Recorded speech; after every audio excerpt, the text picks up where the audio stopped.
Il faut qu'ils mettent sur une file. Hein. Est-ce que ça marche bien? Oui. Dépêche-toi, ils arrivent. Ah, merci. Alors, on a été reçu par le sous-préfet, monsieur le sous-préfet, qui a eu lecture du texte que je vais vous donner écouter et qui fera remonter nos demandes le plus rapidement possible au service de l'État. François, viens là, viens là. Vous mettez pas au devant, hein. 6 mois que le peuple palestinien vit une tragédie humaine, victime de bombardements massifs. 6 mois que les civils gazaouis meurent par dizaines de milliers sous les bombes de l'armée israélienne. Ce sont en majorité des femmes et des enfants. Les écoles, les hôpitaux, les habitations, les édifices culturels, aucun lieu n'est épargné. 6 mois que l'atrocité est à son apogée. Mais cela fait déjà plus de 15 ans que la bande de Gaza est assiégée. C'est la 5e guerre en 15 ans et cette dernière est de loin la plus destructrice et criminelle. Les risques de famine et d'épidémie menacent désormais la survie de près de 2 millions de Gazaouis déplacés depuis le début de l'intervention militaire. En Cisjordanie, l'armée et les colons chassent les Palestiniens de leurs terres, multiplient les arrestations et détentions arbitraires et pratiquent la torture. En Israël, les manifestations pour la paix sont systématiquement interdites et leurs participants arrêtés. À Rafah, ville qui compte désormais plus d'1 million de réfugiés gazaouis, les habitants attendent dans la terreur d'une attaque terrestre, tandis que les bombes ont encore fait de nombreuses victimes dans les dernières heures. Comment justifier le silence des pays de l'Union européenne et le 2 poids 2 mesures en matière de droit international? Combien de morts faudra-t-il pour que cesse l'indifférence et l'impunité? À quelle échelle d'atrocité se mesure le degré d'humanité d'une civilisation? Comment accepter le veto posé par les États-Unis pour reconnaître l'État palestinien à l'ONU? Communistes, nous ne faisons pas dans l'indignation sélective. Ce qui est valable pour l'Ukraine l'est aussi pour la Palestine, que ce soit à Gaza ou en Cisjordanie. Nous n'oublions pas les actes terroristes du 7 octobre 2023, perpétrés par le Hamas, plongeant dans l'horreur tout un pays, et nous apportons bien sûr tout notre soutien aux familles des victimes israéliennes et des otages. Mais l'éradication du Hamas est une chimère. La poursuite des massacres aujourd'hui ne conduira qu'à un besoin toujours plus grand de vengeance demain. La violence appelle la violence. La guerre génocidaire menée par Israël ne fera qu'augmenter la violence des actes terroristes du Hamas en représailles dans le futur. L'éradication du Hamas est un alibi. En réalité, c'est un nettoyage ethnique des Palestiniens dont il est question. Notre camarade Aïda Touma Suleiman, députée communiste israélienne, l'a dénoncé dans les colonnes de l'Humanité. Je cite, « Le gouvernement israélien de Netanyahou veut la création du Grand Israël, des rives du Jourdain jusqu'à la Méditerranée. Et il le fait avec la complicité des puissances occidentales qui préfèrent répéter stupidement qu'Israël a le droit de se défendre. Les actes abjects du Hamas ne doivent pas servir de justificatif au génocide de toute une population. Laisser faire et justifier la vengeance, c'est consacrer la barbarie comme moyen légitime de résolution des conflits, c'est ouvrir une nouvelle ère des relations internationales lourdes de périls pour tous les peuples du monde. Quand est-ce que les pays agiront pour que les capitales, même privées, arrêtent d'investir dans les colonies? Quand est-ce que les États-Unis et l'Europe arrêteront de livrer des armes à Israël? Il est urgent que les diplomates fassent de la diplomatie et non de l'économie. La France, timide et complaisante, a déjà porté une voix de paix dans son histoire, y compris en Palestine. Nous ne sommes pas condamnés à parler dans le sillage de l'OTAN ou des États-Unis. La population de la bande de Gaza est enfermée dans l'enclave. Il n'y a plus un centimètre carré qui y soit sûr. Tout est danger, tout est destruction, tout est désespoir. L'inaction de la communauté internationale, y compris de la France, est criminelle.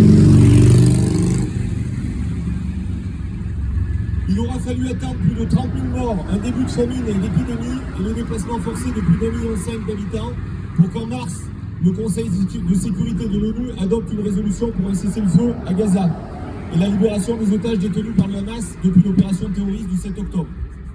Le vote de cette résolution donne un appui diplomatique crucial aux nécessaires initiatives pour la paix et pour un cessez-le-feu permanent. Mais que s'est-il passé depuis? Les autorités israéliennes poursuivent leurs attaques en toute impunité. Cette impunité totale rend l'ONU et le droit international inutiles, fragilisés et délégitimés. Si l'impunité a prévalu jusqu'ici, les initiatives auprès de la Cour internationale de justice et de plusieurs instances internationales se multiplient. Pour l'urgence d'un cessez-le-feu à Gaza et pour mettre fin à cette guerre coloniale, la mobilisation populaire pour la paix doit grandir.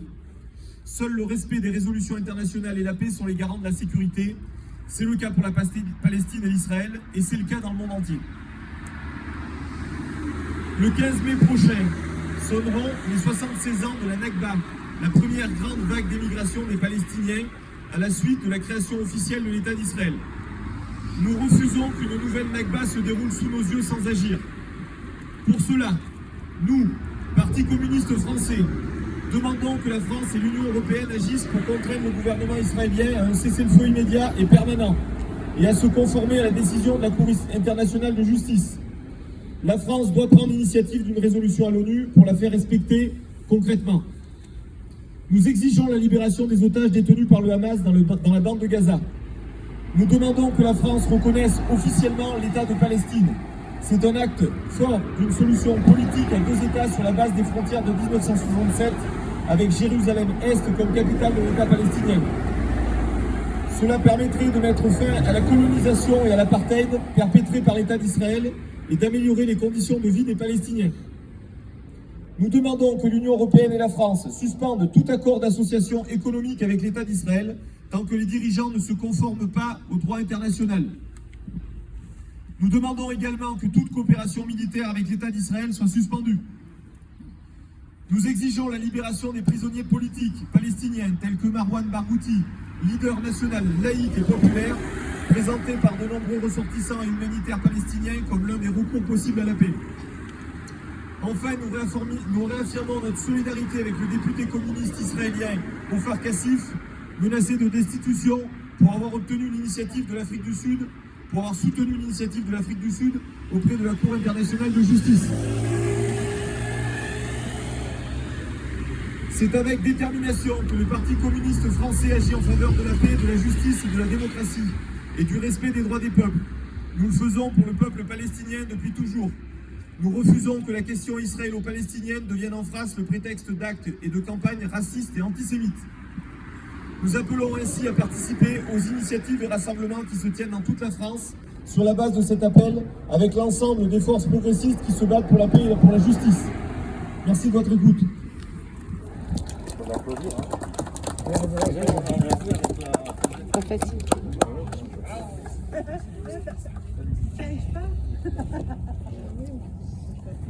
Alors, au nom du mouvement de la paix, donc, on a déjà fait plusieurs déclarations lors de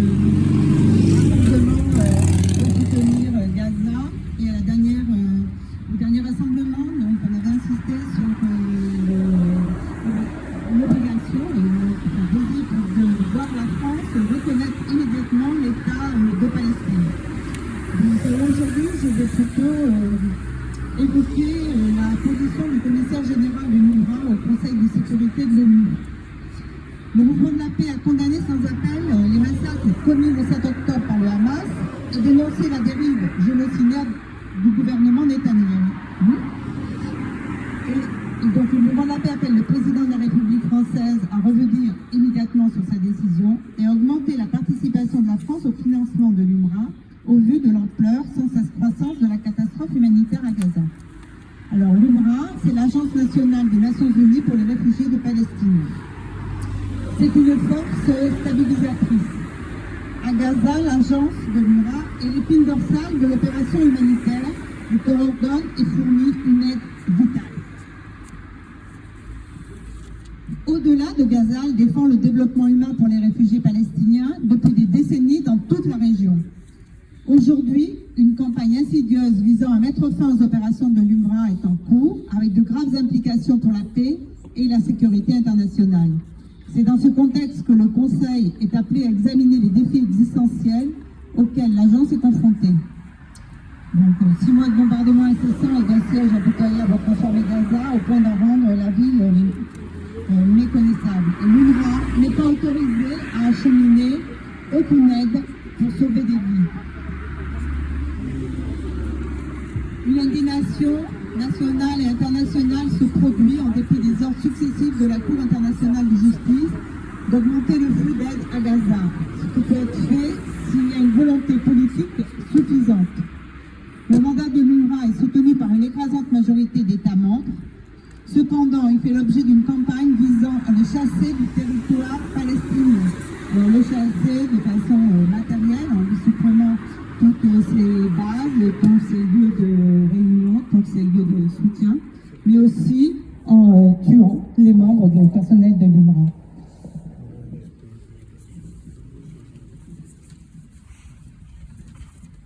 Donc on exige l'ouverture, il demande donc ce directeur l'ouverture d'une enquête indépendante et l'obligation de rendre des comptes pour le mépris flagrant du statut protégé des travailleurs et des opérations et des installations humanitaires par le droit international.